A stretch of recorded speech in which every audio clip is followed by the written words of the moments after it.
Welcome to your PublicSensors Kit.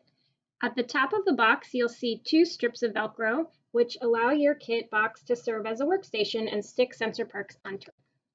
You also have an LCD screen to display sensor readings. You have a battery charger, which will help you charge your battery. You have a battery in a battery holder, and it has Velcro at the bottom, which will allow you to stick it to the top of your kit box so it doesn't move around while you're building circuits. You also have a breadboard, which will allow you to use the holes to build your circuits and connect wires, and two strips of Velcro at the back to stick it to the top of your kit box. You also have a thermistor to detect temperature, a button to turn circuits on and off, a USB cable to connect your sensor to the computer. You have jumper wires. Note that there are two types of ends, male and female ends. You have a male-female and male-male version of your jumper wires.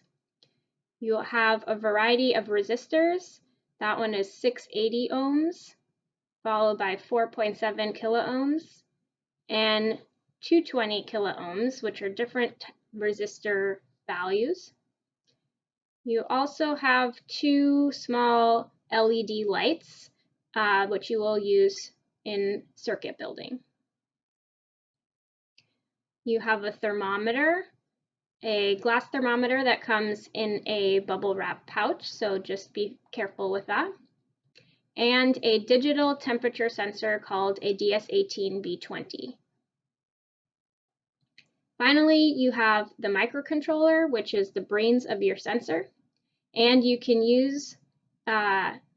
start building circuits by putting your microcontroller into your breadboard like this, which will allow you to start building your circuits using the holes in the breadboard.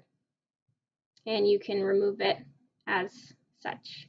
Enjoy working with your PublicSensors Kit.